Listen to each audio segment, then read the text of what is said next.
दिवाली में गरीब बहू की 10 फीट लंबी मिठाई। सुबह सुबह शांति नीलम के घर आती है। अरे शांति जी, आप इतनी सुबह यहाँ कैसे? मेरा नया घर बन रहा था ना, तो भोर में उसकी पूजा थी, तो सोचा सबको मिठाई बांट आऊं। ये लीजिए, आपके लिए मिठाई लाई हूँ। इतना कहकर शांति मीठे के डब्बे से 2 पेड़े निकाल कर दे देती है। बैठिए, पानी लेकर आती हूँ। नहीं नहीं नीलम, मैं जाती हूँ, और भी लोगों को मिठाई देना है अभी। शांति के जाते ही बच्चे बहुत खुश हो जाते। अरे वाह, शांति आती मिठाई देख कर गई, अब तो बड़ा मजा आएगा मिठाई खाने में। दो मम्मी पेड़े जल्दी से। नीलम 2 पेड़े के 7 टुकड़े करके 2 टुकड़े बच्चों को दे देती है। क्या माँ, बस इतनी सी मिठाई? इत्तू सी किट्टू को कितनी मिठाई चाहिए? पूरा। घर में 7 लोग हैं ना बेटा, सबको चाहिए। तुम अकेले नहीं हो, इतना खा लो, कभी पापा से मंगा दूंगी। और वैसे भी बांट के खाना गुड हैबिट होती है। नीलम इस तरह किट्टू को समझाने लगती है। इतने दिनों बाद मिठाई मिली, वो भी इतनी कम। मम्मी पापा तो मिठाई की दुकान पर काम करते हैं, उनको तो मिठाई आराम से मिल जानी चाहिए। बेटा, दुकान मेरी नहीं है ना, वरना मैं तो फ्री में दे देता। नीलम का ससुराल बहुत गरीब था। 5000 महीना की नौकरी पे नीलम बड़ी मुश्किल से घर चलाती और गुजारा कर रही थी। उसके बावजूद घर में सभी हंसी खुशी रहते थे। एक दिन जब बच्चे मोहल्ले में बाकी बच्चों के साथ खेल रहे होते हैं।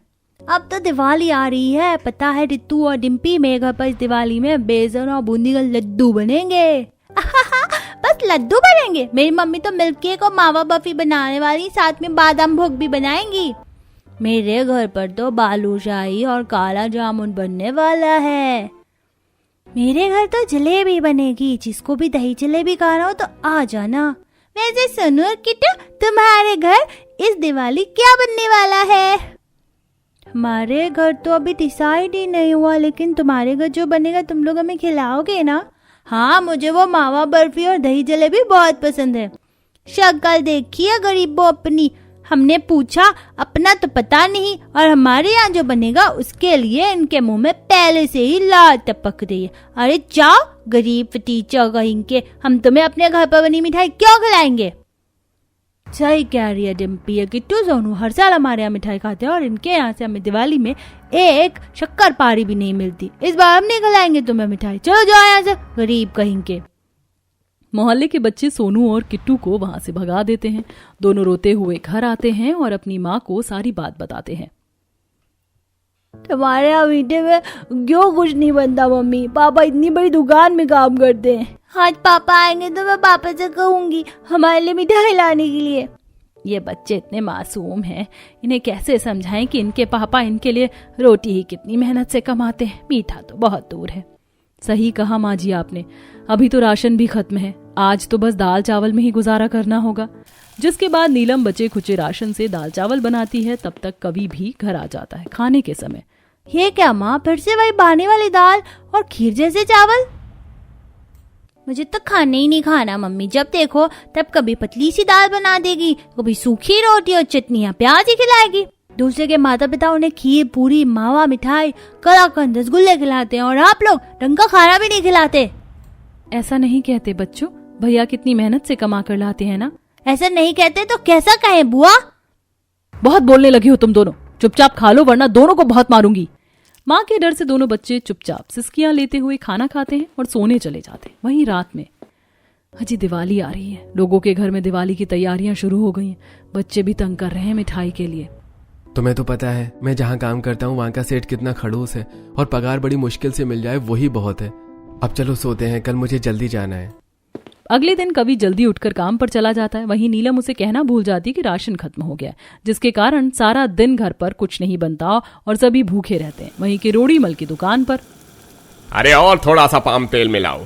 और ये क्या, ऐसे इतना मलाईदार दूध इस्तेमाल करोगे तो दुकान बिक जाएगी। सब में घी की जगह पाम तेल डालो और दूध में थोड़ा अरारोट मिला दो ताकि गाढ़ा हो जाए। लेकिन सेठ जी, अगर हम इतनी मिलावटी मिठाई बेचेंगे तो लोगों की तबीयत खराब हो जाएगी। अरे लोगों की तबीयत से हमको क्या, हमारे तो बाजार में नाम है, हम पे थोड़े ना कोई शक करेगा। 1-2 लोगों की तबीयत खराब भी हो गई तो क्या हो गया, जितना बोला है उतना करो। किरोड़ी मल बाजार में बहुत बड़ी मिठाई की दुकान थी, जिसका किरोड़ी मल बहुत फायदा उठाता और मुंह मांगे दाम पर मिलावटी मिठाई बेचता।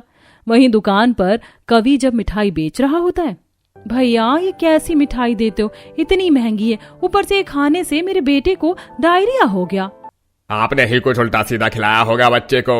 हम A1 क्वालिटी का सामान बेचते हैं, सेहत के साथ कोई खिलवाड़ नहीं करते। कवि बीच में बोलने जाता है, लेकिन किरोड़ी मल उसे चुप कराकर ग्राहक को वापस भेज देता है। तुम मेरे लिए काम करते हो या ग्राहकों के लिए? जितना बोला है उतना ही करो तो बेहतर है। इस तरह किरोड़ी मल कवि को डांट लगा देता है। वहीं शाम में जब कवि घर आता है, पूरा मोहल्ला दिवाली की लाइट से जगमगा रहा था। वहीं घर पर मोहल्ले में इतनी चहल पहल है और आप लोग इतने उदास क्यों बैठे हो? अरे क्या करें बेटा, सुबह से कुछ नहीं खाया, बनिया भी उधार देने से मना कर दिया है। हाँ जी, मैं गई थी बनिया के पास, लेकिन उन्होंने कहा कि पहले नकद फिर सामान। मैं आता हूँ अभी। कवि की जेब में केवल 100 रुपए थे। उससे आधा किलो आटा, 1 किलो चावल और पाव किलो दाल लेकर वो आता है। नीलम, आज इतने से काम चला लो, कल मैं कुछ जुगाड़ करता हूँ।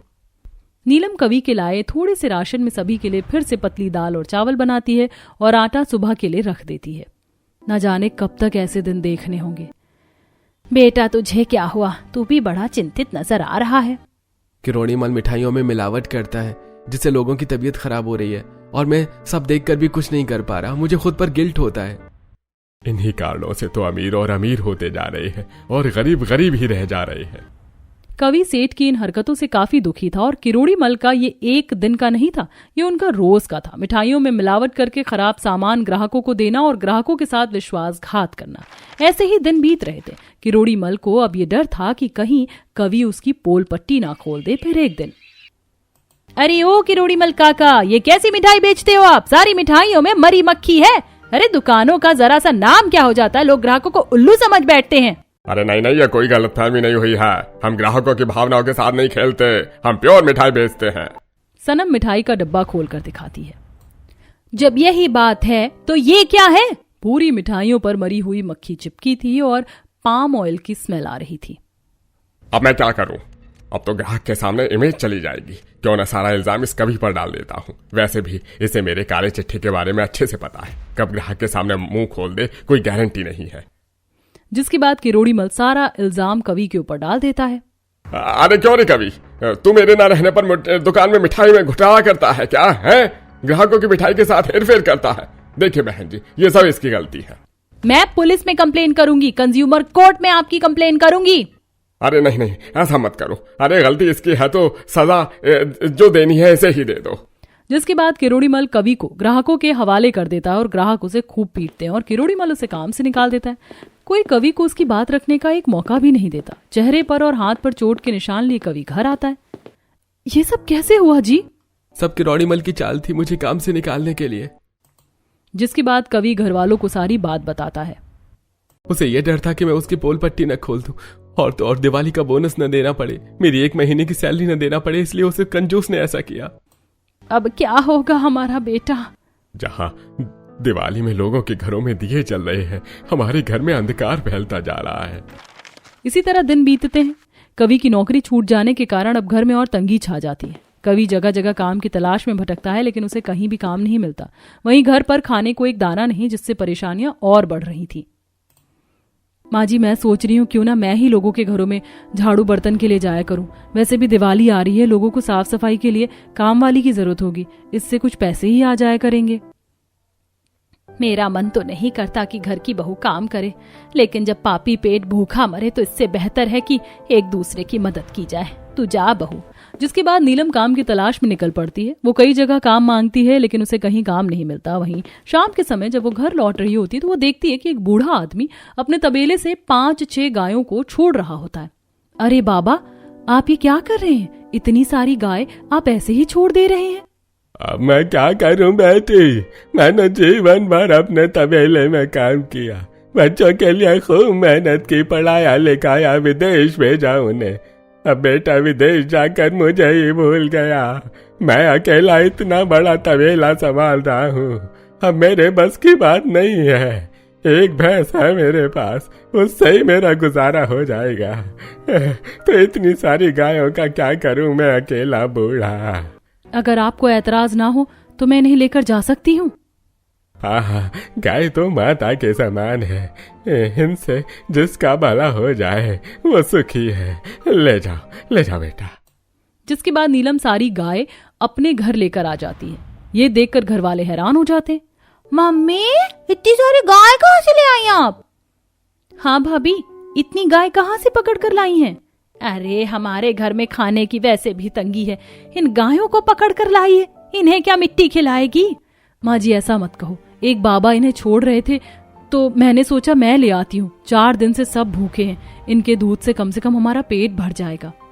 अगर ये इतना ही दूध देती तो वो बूढ़ा इन्हें छोड़ता ही क्यों? वैसे भी आजकल जगह जगह गाय छोड़ दी जाती हैं। माँ जी कुछ दिन इन्हें रखकर देख लेते हैं, और रही बात इनके खाने की, तो जंगल और खेतों में घास की कमी थोड़े ना है, उसके लिए तो पैसों की भी जरूरत नहीं है। चलिए मैं इनके लिए पगडंडियों की घास ले आती हूँ, वरना अंधेरा हो जाएगा तो वो भी नहीं हो पाएगा। जिसके बाद नीलम खेतों में जाकर खुरपी से पगडंडियों की घास छीलकर गाय के लिए ले आती है और उन्हें खिलाती है। जिसके बाद वो उनका दूध निकालने लगती है, और ये क्या, दूध निकालते हुए नीलम शॉक्ड हो जाती है। एक एक गाय 1 बाल्टी दूध देती है। हमारे यहाँ तो इतनी बाल्टी नहीं है जितना ये गाय दूध दे रही है। राधिका, जा पड़ोसन मालती से 2 बाल्टी मांग ला। राधिका माँ के कहने पर पड़ोसन के यहाँ बाल्टी मांगने जाती है। तुम्हारे यहाँ खाने को दाना नहीं है तो क्या बाल्टियों से पानी पीकर पेट भरने का इरादा है क्या? 2 बाल्टी चाहिए? तुम्हारे यहाँ तो 2 बाल्टी है ना। काकी, देना हो तो दे दो, वरना इतना भाषण ना दो। आजकल की छोकरियों की जुबान बहुत चलती है, लो ले जाओ। मालती के यहाँ से मिली बाल्टी में भी बहू दूध गिराती है। ऐसे ही 4 बाल्टी दूध हो गए। इतना दूध, अभी तो 2 गाय का दूध निकाला ही नहीं। रहने दे बहू, अब इतना दूध गर्म कर ले या पड़ोसियों में बांट दे, वरना फट गया तो कोई मतलब का नहीं रहेगा। जिसके बाद नीलम सारे दूध को एक बड़े से भगोने में गर्म करती है और घर के सभी लोगों को दूध पीने के लिए देती है। आज कितने दिनों बाद हम दूध पीने को मिला है, वाह, इस तो मजा आ गया। शरीर में ताजगी आई गई गाय का ताजा दूध पीकर। उस आदमी का लाख लाख शुक्र है जिसने तुझे ये गाय दी। बाकी बचे दूध का क्या करूं माँ जी? पड़ोसियों को बांट दूं क्या, वरना सुबह तक फट ना जाए? मम्मी, दिवाली आ रही, सबके घर में मिठाई बन रही, इतना सारा दूध है तो आप भी मिठाई बना दो ना। हाँ माँ, वैसे भी पापा तो मिठाई की दुकान पर काम करते थे तो उन्हें तो मिठाई बनाना आता ही है। हाँ, बच्चे सही कह रहे हैं, इसे किसी को देने से अच्छा हम मिठाई बना लेते हैं। कल भी तो गाय ढेर सारा दूध देगी। बेटा, तुम अगर दोनों इस दूध से मिठाई बनाकर बेचो तो कितना बढ़िया रहेगा। वैसे भी दिवाली का सीजन है, मिठाइयाँ अच्छी बिकेंगी। लेकिन बाबूजी, सिर्फ दूध से मीठा नहीं बनता ना, चीनी की भी जरूरत पड़ती है। चीनी से अच्छी मिठाई गुड़ की बनती है, और गुड़ तो घर में है ही। तुम चिंता मत करो, जब भगवान यहाँ तक ले आया है तो आगे भी वही मदद करेंगे। जिसके बाद कवि सारा दूध जलाकर उसमें गुड़ मिलाकर मलाई बर्फी बनाता है। अरे वाह पापा, ये तो बहुत ही ज्यादा स्वादिष्ट बनी है। अब तो हम आराम से ढेर सारी मिठाई खा सकते हैं। बर्फी तो बन गई, लेकिन इन्हें बेचेंगे कैसे? बाबूजी पहले जिस ठेले पर सब्जी बेचते थे वो थोड़ा सा टूटा है, उसकी मरम्मत करके उस पर ही बेचेंगे।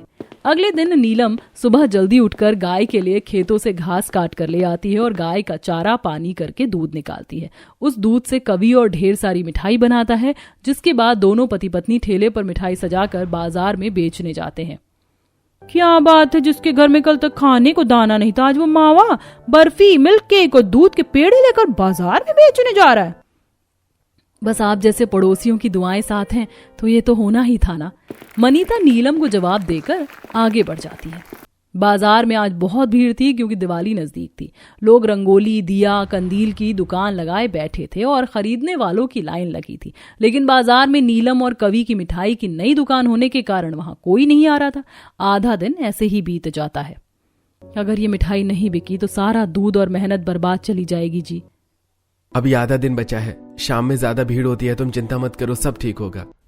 जिसके बाद दोनों ग्राहकों के आने का इंतजार करने लगते हैं। तभी एक ग्राहक उनकी दुकान पर आता है। अरे भैया जी, लगता है बाजार में नई दुकान है। हाँ भैया जी। अच्छा, 5 किलो बर्फी दे दो, लेकिन पहले एक टेस्ट करा देना। कवि दिनेश को बर्फी का एक टुकड़ा चखने के लिए देता है। अरे वाह, ये तो मेरी उम्मीद से भी ज्यादा स्वादिष्ट है। दुकान नई है लेकिन मिठाई का स्वाद कल्लूमल हलवाई की मिठाइयों से भी अच्छा है। भैया एक काम करो, अब तुम 1 किलो मिठाई दे दो, वो भी 1/4 किलो बर्फी, 1/4 किलो रसगुल्ला और आधा किलो पेड़े। कवि खुशी से मिठाइयां पैक करके दिनेश को देता है। कितना हुआ भैया? 400 रुपए। अरे इतनी महंगी मिठाई के बस 400 रुपए ही हुए? अभी नई दुकान है ना भैया, ग्राहकों को विश्वास दिलाना भी तो जरूरी है। सही बात है। जिसके बाद दिनेश मिठाई लेकर वहां से चला जाता है। दिवाली का सीजन होने के कारण बाजार की भीड़ में जो भी कवि की मिठाई की दुकान देखता उनका मन ललचा जाता और वो मिठाई खाने के लिए पहुंच जाते। दिन में तो उनकी बिक्री नहीं हुई, लेकिन शाम होते होते सारी मिठाई बिक गई। मैं तो डर गई थी कि आज बिक्री नहीं हुई तो क्या होगा, लेकिन सब अच्छा हो गया जी। चलिए घर चलते हैं, मिठाई बनाने का और सामान ले चलते हैं ताकि कल ज्यादा और तरह तरह की मिठाई बना सके। जिसके बाद नीलम और कवि बाजार से खसखस और बालूशाही के लिए मैदा खरीदते हैं, साथ में थोड़े बहुत ड्राई फ्रूट, इलायची और साकर लेते हैं और घर के लिए राशन भी खरीदते हैं। आज जितने पैसे कमाए सब कुछ सामान खरीदने में ही चला गया। कोई ना भाग्यवान, अब सब अच्छा होगा। जिसके बाद दोनों घर आ जाते हैं, जहां नीलम सारी गाय का चारा पानी करती है और फिर उनका दूध निकालकर छोटी सी भट्टी बनाकर उस पर गर्म होने के लिए चढ़ा देती है। वहीं बगल में बहू सभी के लिए खाना बनाती है। आज तो बहुत दिनों बाद इतना स्वादिष्ट खाना खाकर मजा आ गया बहू। चिंता मत करो माँ जी, अब सब सही होगा। खाने के बाद पूरा परिवार मिलकर नीलम और कवि की मिठाई बनाने में मदद करता है। इतने सारे दूध से बहुत कम मिठाई बनी है, सुबह फिर से मीठा बनाना होगा। सुबह में बस रसमलाई बनानी है, मैं बना दूंगा, तुम बाकी घर के काम देख लेना। जिसके बाद नीलम जल्दी उठकर गाय का दूध निकालती है, वहीं कवि उससे रसमलाई बनाता है। भाभी आप और भैया मिठाई बेचने जाइए, घर और बच्चों को मैं संभाल लूंगी। जिसके बाद दोनों तरह तरह की मिठाई लेकर बाजार में बेचने चले जाते हैं। आज नीलम के ठेले पर पहले से ज्यादा वैरायटी की मिठाइयाँ थी और लोग उनकी मिठाई से आकर्षित होकर बड़े चाव से मिठाई खाने भी आ रहे थे। भैया जी, मिठाई में कोई मिलावट तो नहीं? इतना स्वादिष्ट मिठाई बनाए हो। अरे मिलावट होती तो इतनी स्वादिष्ट होती क्या भैया, कैसी बात करते हो? अरे सस्ती है ना, इसलिए कहा। कभी कभी सस्ती मिठाइयाँ भी स्वादिष्ट होती हैं, भरोसा कीजिए। लोग नीलम और कवि के ठेले पर चाव से मिठाई खाते और घर भी लेकर जाते। अब रोज नीलम की मिठाइयों की अच्छी बिक्री होने लगी थी, जिससे वो आए दिन मिठाइयों के फ्लेवर में बढ़ोतरी कर रहे थे और अच्छी मिठाइयाँ बनाकर बाजार में बेचते थे। कुछ दिन तो लोग बड़े ही चाव से उनकी मिठाइयाँ खरीदते और खाते थे, लेकिन धीरे धीरे लोगों का उनकी दुकान पर आना बंद हो जाता है। अब इक्का दुक्का ग्राहक ही उनके ठेले पर आते और बाकी किरोड़ी मल के यहाँ सब खराब मिठाई खरीदने के लिए लाइन में लगे होते। हम इतनी अच्छी और सस्ती मिठाई बेचते हैं और इसके बावजूद कोई नहीं आ रहा। मुझे लगता है कि सस्ती मिठाई देखकर लोगों को लग रहा है कि हम मिलावट करते हैं। दाम थोड़े और बढ़ा देने चाहिए और मिठाई को थोड़ा अट्रैक्टिव बनाना चाहिए, जिससे लोगों की नजर हमारी बनाई मिठाई से हटे ही नहीं। भैया आजकल तो बाजार में 10 फीट के समोसे और डोसा बिक रहा है। अगर आप लोग भी 10 फीट की मिठाई बेचें तो कैसा रहेगा? तेरा दिमाग तो ठीक है ना राधिका, 10 फीट की मिठाई बनाने में कितनी मेहनत लगती है पता भी है। पापा ये अखबार देखो, कई लोग 10 फीट का समोसा और डोसा बनाकर फेमस हुए। एक रेडी से शुरू किए, आज उनका खुद का रेस्टोरेंट है। ऐसा है तो हमें भी कोशिश करनी चाहिए। दिवाली में लोगों के लिए इतनी बड़ी मिठाई विशेष होगी। 10 किलो मिठाई लेने से अच्छा लोग 10 फीट की एक मिठाई लेना ज्यादा पसंद करेंगे। जिसके बाद नीलम घर के पीछे एक बहुत बड़ी भट्टी बनाती है और कवि एक हलवाई से बड़ी सी कढ़ाई उधार मांग कर लाता है और सारे कमाए पैसों से दोनों मिठाई बनाने का सामान लेते हैं। जिसके बाद दोनों 10 फीट का रसगुल्ला, गुलाब जामुन, बालूशाही, रसमलाई, बर्फी सब कुछ 10 फीट का बनाते हैं और बाजार में बेचने जाते हैं। अब बाजार में सभी इतनी बड़ी मिठाई देखकर हैरान हो जाते हैं। अरे वाह, इतनी बड़ी मिठाई तो मैंने जिंदगी में नहीं देखी। अगर मैं इसे अपने घर ले जाती हूँ तो सभी दिवाली में बड़े चाव से मिठाई खाएंगे। भैया एक 10 फीट का रसगुल्ला पैक कर दो। कवि 10 फीट का रसगुल्ला काट कर कंटेनर में भर कर उन्हें देता है और वो खुशी से 10 फीट का रसगुल्ला अपने घर ले जाती है। अब धीरे धीरे नीलम की 10 फीट की मिठाई देखकर लोग उसकी दुकान पर भीड़ लगाने लगते हैं। भैया ये बादाम भोग कैसा दिया? एक 10 फीट का बादाम भोग पैक कर दो। मेरे लिए 10 फीट लंबी बालूशाही पैक करना, मेरे घर वालों को बहुत पसंद है। भैया मिल्क केक पैक कर दो 10 फीट का, और हाँ साथ में 10 फीट वाला रसमलाई भी पैक करना, मेहमान ज्यादा आते हैं ना दिवाली पर। जिसके बाद नीलम और कवि सभी को जल्दी जल्दी मिठाइयाँ पैक करके देते हैं, जिससे किरोड़ी मल हलवाई के ग्राहक भी कवि की दुकान पर आने लगते हैं। धीरे धीरे किरोड़ी मल की दुकान पर ताला लग जाता है और यहाँ कवि और नीलम की 10 फीट की मिठाई की दुकान अच्छी चलने लगती है। 4 दिन में दिवाली है जी, कोई जगह भाड़े पर लेनी होगी। 10 फीट की मिठाई इतनी तेजी से बिक रही है कि इतनी सी जगह में बहुत रश हो जाएगा। जिसके बाद नीलम और कवि देखते हैं कि मैदान में एक जगह खाली है, वहीं पर वे पल्ला बांधकर मिठाई बनाकर बेचने लगते हैं और इतनी बड़ी बड़ी मिठाइयां देखकर लोग वहां आकर्षित होकर आते हैं और 10 फीट की मिठाई लेकर जाते हैं। वहीं घर आकर आप लोग तो बस मिठाई बेचने में बिजी हो। 3 दिन में दिवाली है, आप लोगों को कोई फिक्र नहीं। हमारे लिए दिवाली के कपड़े लाने, पटाखे लाने, घर से जाना है। बेटा पैसे नहीं आएंगे तो कैसे होगा ये सब? वहीं बहू मोहल्ले में देखती है कि सभी के घर में कंदील लग चुके हैं, घर सज चुके हैं और लोगों के घर में दिवाली का फराल भी बन चुका है। बच्चे चकली चिवड़ा खाकर दिवाली का उत्साह मना रहे हैं। देख रही है बहू कैसे लोग उत्साह मना रहे हैं, हमारे घर में तो एक कंदील भी नहीं लगी। माँ कल ही बाजार से हम सारा सामान ले आएंगे। जिसके बाद सभी घर वाले मिलकर बड़ी सी कढ़ाई पर तरह तरह की 10 फीट की मिठाई बनाते हैं और अगले दिन नीलम और कवि बाजार में उसे बेचते हैं। लोग लाइन लगाकर उनके यहाँ मिठाई खरीदते हैं।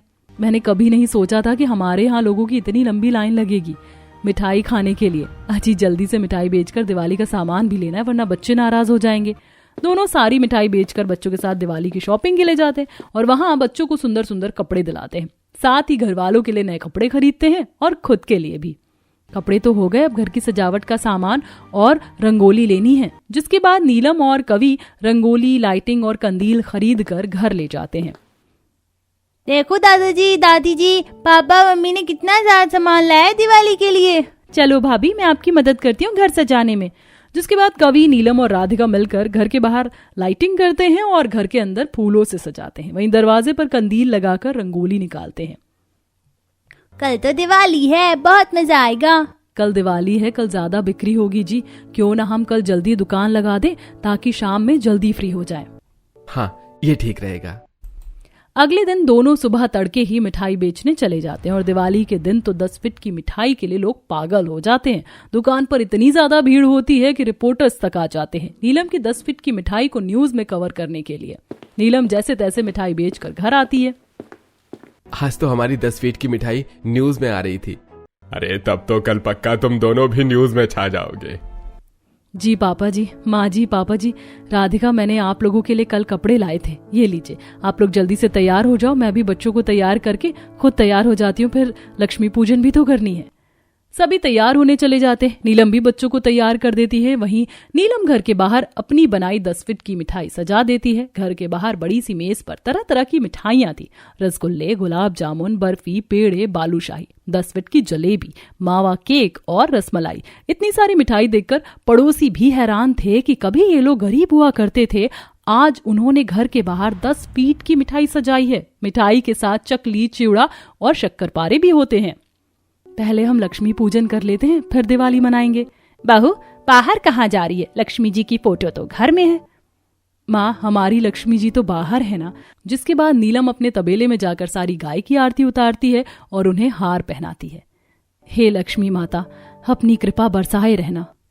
सभी घर वाले देखकर गाय के सामने हाथ जोड़ लेते हैं। जिसके बाद नीलम घर में लक्ष्मी जी की पूजा करती है और सभी दिवाली मनाने घर के बाहर आते हैं। अरे ओ मालती बहन, सविता जी, मनीता जी, कहाँ हो आप सब? दिवाली नहीं मनानी क्या? सारी पड़ोस ने शर्मिंदा थी कि वे हमेशा नीलम की गरीबी का मजाक उड़ाती हैं, इसीलिए वो नीलम के बिना बुलाए नहीं आती। नीलम के एक आवाज पर सभी वहां इकट्ठा हो जाते। हैप्पी दिवाली जी। हैप्पी दिवाली। आप सभी को दिवाली की बहुत बहुत शुभकामनाएं। आपको और आपके परिवार को भी दिवाली मुबारक हो। माँ सब कुछ है, पटाखे कहाँ हैं? पटाखे कैसे भूल सकती हूँ, ये लो पटाखे। पटाखे पकड़कर बच्चे खुश हो जाते हैं और 10 फीट की मिठाई का एक टुकड़ा लेकर मिठाई खाते हुए पटाखे फोड़ने लगते हैं। वहीं दिवाली मनाते हुए बच्चे देखते हैं कि दूर खड़े पिंकू, ऋतु, डिम्पी, रोहित, किट्टी और सोनू को ही देख रहे थे। हैप्पी दिवाली दोस्तों, क्या हुआ? तुम्हारा मुंह क्यों बना है? हमने उस दिन तुम्हें मिठाई खिलाने से मना कर दिया था, लेकिन हमें तुम्हारी 10 फीट की मिठाई देखकर लालच आ रहा है। क्या तुम हमें वो खाने दोगे? मना तो नहीं करोगे ना? मेरी मम्मी की बनाई मिठाई तो इसके सामने बहुत छोटी है, हमें भी खिलाओ अपनी मम्मी की बनाई 10 फीट की मिठाई। हाँ दोस्तों, क्यों नहीं, चलो सब तुम लोगों के लिए ही है, खत्म होगा तो मम्मी और बना देंगी। जिसके बाद सोनू और किट्टू अपने दोस्तों को मिठाई खाने के लिए देते हैं और उनके साथ मिलकर पटाखे फोड़ते हैं, दिवाली मनाते हैं। आज पूरा मोहल्ला नीलम के घर आकर दिवाली मना रहा था। सभी बहुत खुश थे। मैंने कभी नहीं सोचा था कि हमारी दिवाली इतनी बेहतरीन होगी। सब बहू की मेहनत का नतीजा है। हमने भी नहीं सोचा था कि कभी नीलम हमें दिवाली पर इतना बड़ा सरप्राइज देगी। थैंक यू नीलम हमें बुलाने के लिए। तुम्हारी बनाई ये मिठाई बड़ी के साथ बहुत स्वादिष्ट भी है। फिर बहुत धूमधाम से सब दिवाली मनाते हैं। वहीं बहू के 10 फीट की मिठाई के कारण बहू न्यूज में भी छा जाती है और बहुत फेमस होती है। वहीं किरोड़ी मल की दुकान मिलावट के कारण ठप हो जाती है, जिसके बाद कवि और नीलम उसकी दुकान खरीद कर वहीं अपनी 10 फीट की मिठाई बेचते हैं और खुद नाम और पैसे कमाकर खुशी से रहने लगते हैं।